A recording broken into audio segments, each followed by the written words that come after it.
right, guys. Today we are going to be talking about persecution in our church. Believe it or not everyone was a fan of Jesus. I think we're very well aware of this after studying the Gospels, right? Jesus himself and his life and his hardships that he endured when trying to spread that good news.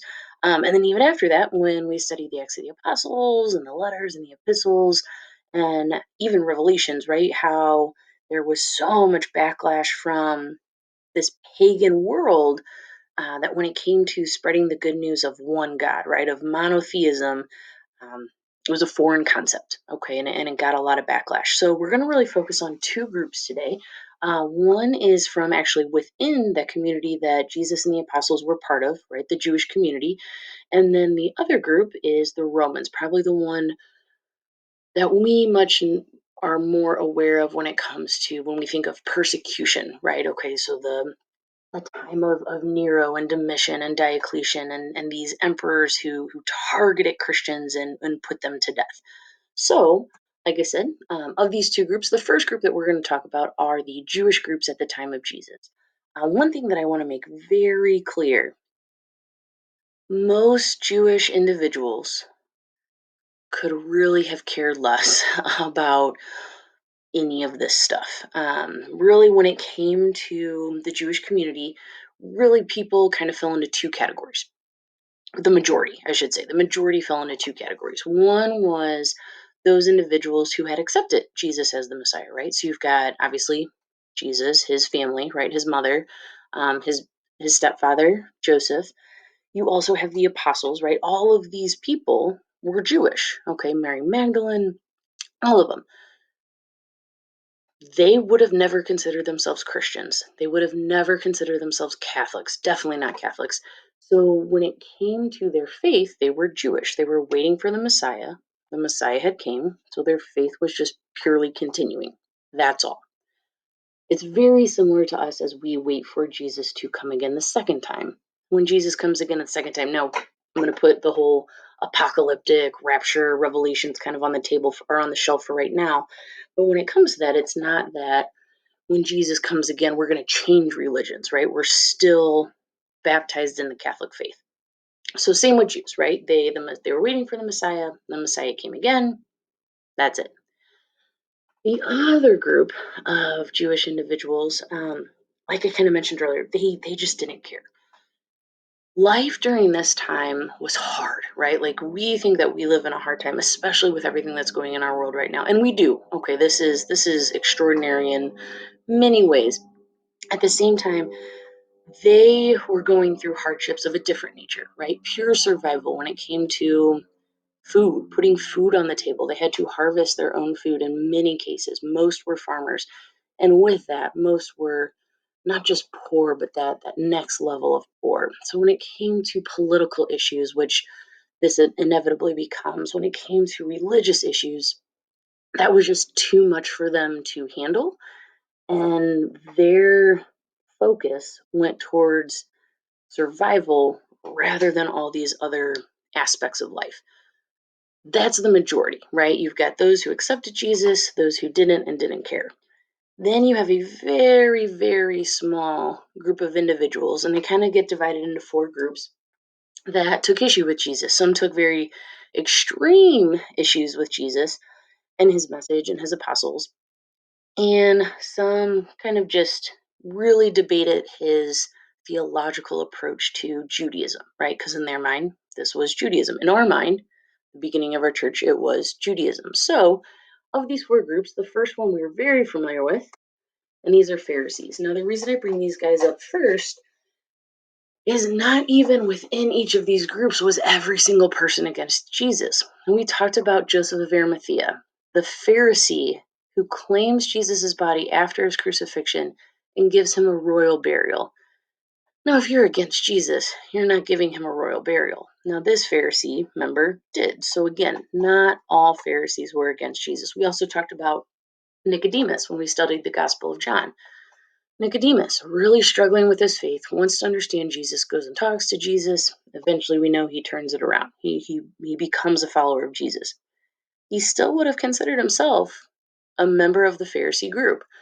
So again, not every single member or every single person who identified within these groups was against Jesus. So we're talking about a very small piece of the Jewish community. So Pharisees, to kind of give them a definition, you guys can read, well educated. They were smart. Not everyone, actually, not even just not everyone. Most people, the majority of individuals were not educated. Again, we talked about hardships, we talked about survival needs. Education wasn't considered one of those survival needs. Education was very much a privilege. The Pharisees had that privilege. Obviously, we knew they were religious leaders. Now, their focus was this interpretation, strict. Now, when I say strict, I mean like if it doesn't say it, they didn't believe it. So, very black and white interpretation of the law. Now, what type of law am I talking about when I say that capital L law? Well, I'm talking about the Ten Commandments, right? I'm talking about the book of Leviticus. I'm talking about Mosaic law. So if it doesn't say it, they didn't believe it, they didn't follow it, they didn't practice it. Okay, so that's the Pharisees. The next group, we're also very familiar with these, the Sadducees. Now, the Sadducees, if you remember, is a larger group that includes the Sanhedrin. The Sanhedrin, if you remember, are the individuals who are mainly responsible with the crucifixion, right? Kind of putting into, obviously, they weren't the ones who crucified Jesus, but they kind of put it into motion. Okay, so the Sadducees, these are the aristocratic ruling class. As a reminder, aristocrat means rich. They had money. They were the chief priests, the elders of the community. They believed in nothing else except the Torah. Now you got to remember, the Torah is our Old Testament. Okay, it's the same thing. We have a couple extra books in our Old Testament versus the Jewish Torah, but the premise is the same. So again, kind of similar to the Pharisees, if it doesn't say it in the Torah, they didn't practice it, they didn't believe it, they didn't preach it. We talked about with the Gospel of Matthew how when it came to understanding the Messiah, Matthew, the Gospel evangelist Matthew, references the Torah to try to convince Jewish individuals that Jesus is this Messiah they've been waiting for. So he uses these messianic prophecies within the Torah. The Sadducees look to the Torah for these messianic prophecies. In their interpretation of these prophecies, Jesus didn't fulfill them. So therefore, Jesus, in their mind, was committing blasphemy. Okay, so this is kind of those two sides of the argument, two sides of a perspective view of these messianic prophecies. The next group are the scribes. The scribes, this is probably a group that didn't have a ton to do with like the direct, taking down of Jesus and the apostles. They were more kind of on the back burner because they were the interpreters and teachers of the law. Okay. That being said, they kind of fueled from the back lines. They would say like, well, it doesn't say that in the Torah. Well, it doesn't say that in what we would consider the Old Testament. That messianic prophecy can be interpreted that way, but we interpret it this way. So they were kind of more of the, I guess you could say, the Google search of that time. People would go to the scribes. The scribes would interpret the law. It would conflict with what Jesus was saying or what Jesus taught or Jesus's history. And so then, as we know, people would start to question Jesus and his authenticity as being that the Son of God. The next group, you guys have actually heard of this group before. Every single religious group on this planet has a group, like a sect. So a sect is a group within a group, right? Okay. So this movement, this sect, were called the Zealots. Like I said, every single religious organization, institution, however you want to phrase it, on this planet has a group of zealots within it. A zealot is typically rebellious, usually the rest of the religious institution, organization, again, however you want to phrase it, doesn't usually subscribe to the same beliefs as the zealots. Zealots are usually considered very much rebellious and very much militant, meaning that they use violence to teach or to enforce the teachings of their faith. Okay. That being said, this zealot group very much viewed any foreigner blasphemous against God. Okay, so when we talk about the Romans here in a minute, that's who we're talking about. Okay, so they are very much against Romans. They are very much against Jesus and his apostles. Even though they're not foreigners, they are teaching these lessons of love and forgiveness and turning the other cheek, in which these zealots are like, no, no, we don't turn the other cheek. If someone insults us or questions our faith, we hurt them, we kill them. We have a huge leader within our church, St. Paul. He would have actually been considered a zealot, because if you remember, he went around all over what we know today as modern day Israel and killed Christians because he believed they were blasphemous against God. Okay, so again, taking that belief to such an extreme that you lose sight of the love within your faith and you focus purely on the elimination, even to the point of murder, okay, to elimination of these other groups who are questioning your faith. Okay, so these are those Jewish groups at the time of Jesus. Switching gears, you got the Romans. Okay, this is the one that most individuals, when it comes to, or when we talk about persecution within our church, this is the group that is very much the focal point. Okay, so I'm going to go through this not super quick, but a little bit faster than those Jewish groups, just because we seem to be a little bit more familiar with Roman persecution. Now, the reality is, just like those Jewish groups at the beginning, they didn't care. Okay, the Romans could have cared less about Jews, Jewish Christians, anything going on in Judea and is what we know today as Israel. They didn't care. Judea, Israel was a Palestine. Okay, it's gone by many names. It was the best way to describe it was kind of the armpit of the Roman Empire. It was necessary, but it was stinky, not nice to look at, didn't want to deal with it. I don't mean literally stinky, I mean like the issues, right? There was a lot of stuff going on that Romans just didn't want to deal with. Okay. So when it comes to this Roman issue, there wasn't one.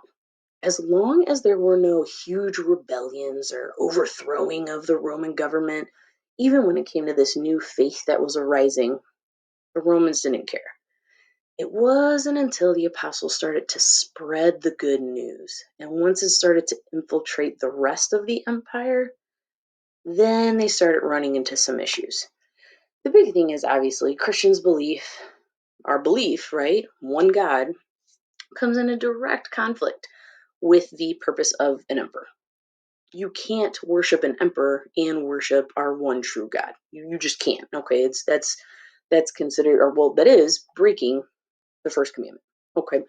So, excuse me. So, Christians are going to reject not only the worship of the emperor, but the Roman gods. Okay, so if you remember, Roman gods are basically just the Greek gods with Roman names. Okay, so they're the ones that are the planets are named after. Okay, so the head god, right? Zeus. Okay, that's the Greek version, but Jupiter. Okay, so Jupiter. If you didn't worship Jupiter, you were Christian, because obviously you didn't worship this pagan god, and therefore you were rejecting Roman faith. The thing that came into play here was very similar to the Jewish individuals. Jewish people could have cared less about all this stuff going on. They had way too many other things than to deal with the politics and religious issues of the time. Same for the Romans. Most people could have cared less.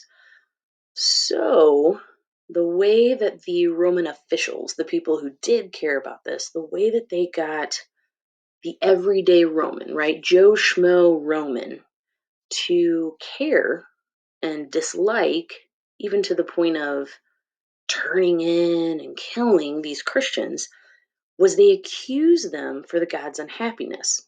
Now you got to remember, the gods of the Roman emperor or empire, okay, the Roman faith, this pagan faith, were scary.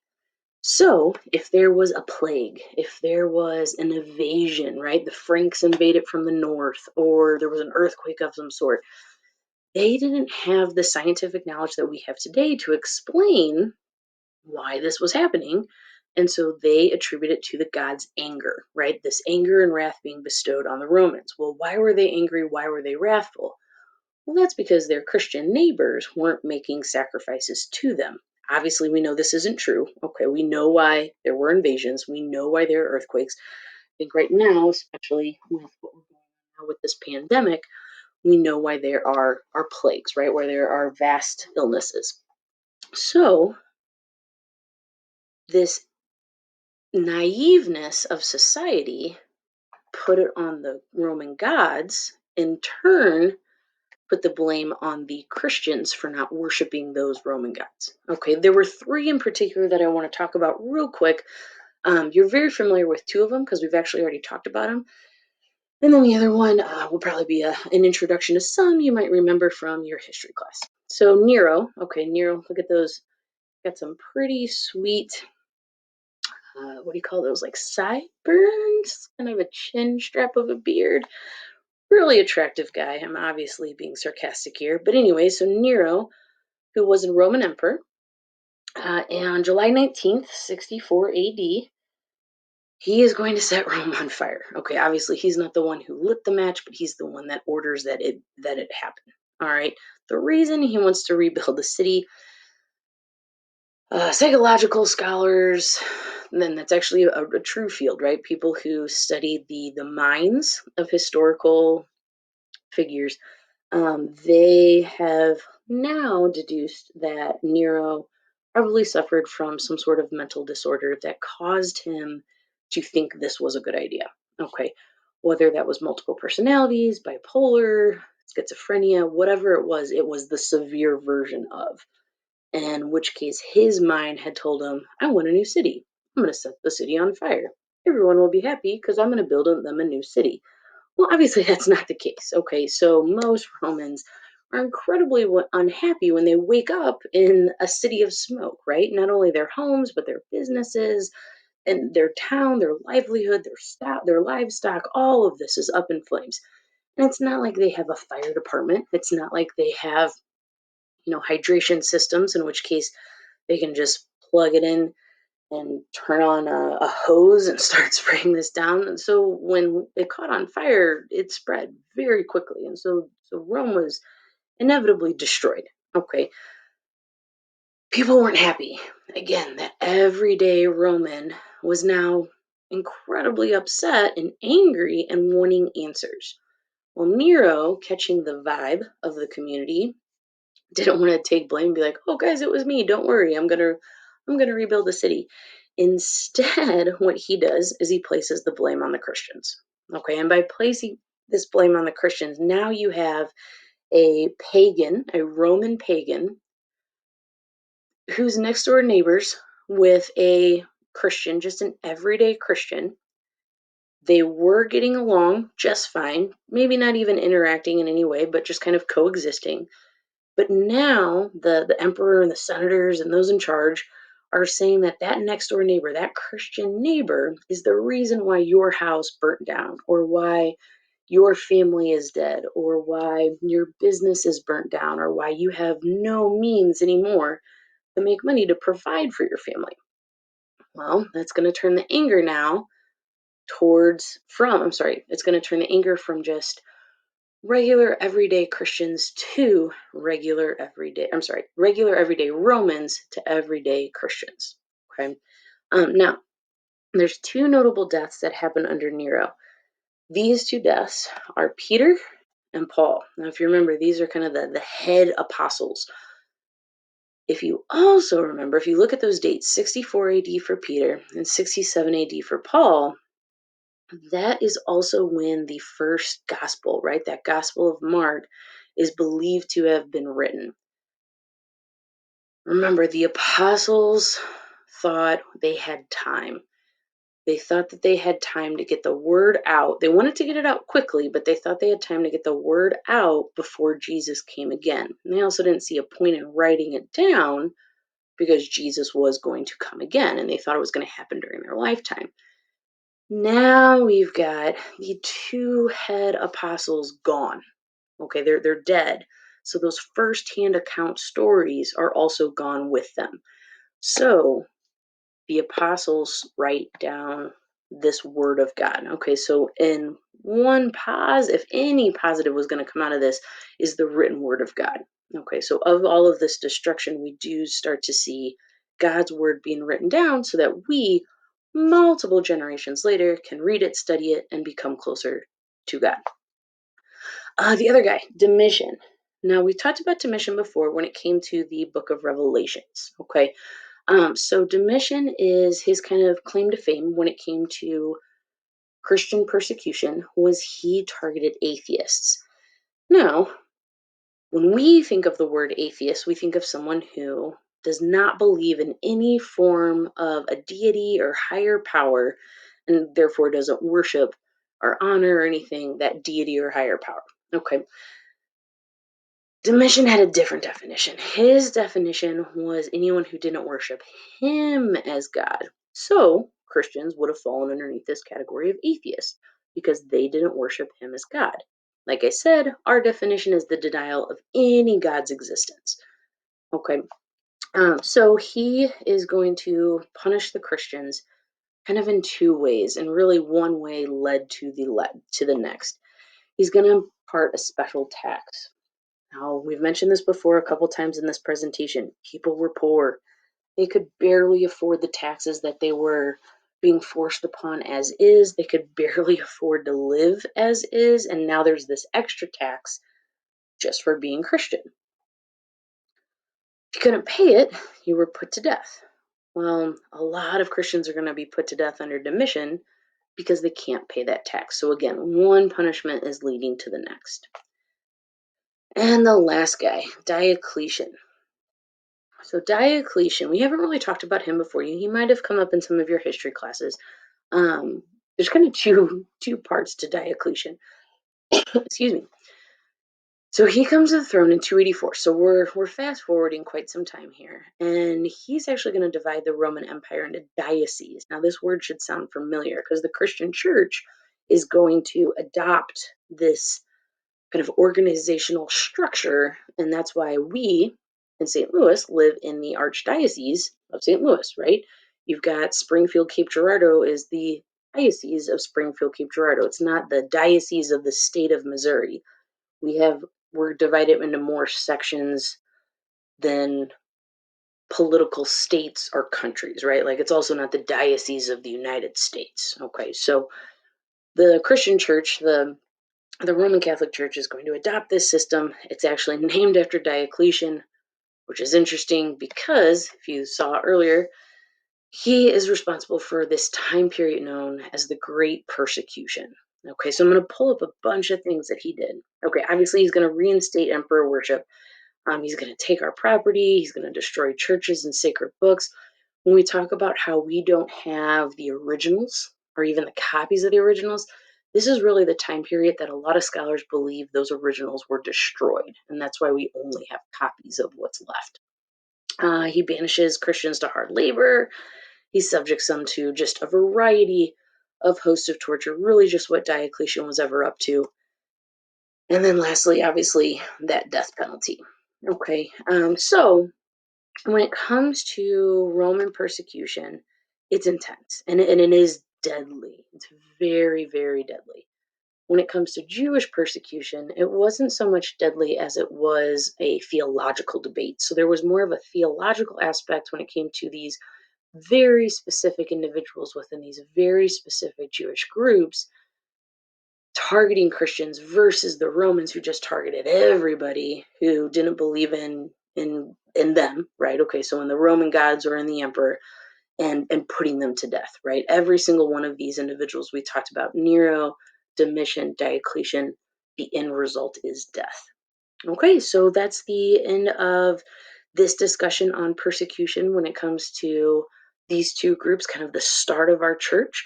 Go ahead and make sure you double check that email, make sure that you answer all the questions. or sorry, all the activities that go along with today's lesson. And please let me know if you have any questions. Thanks so much, guys. Have a great day.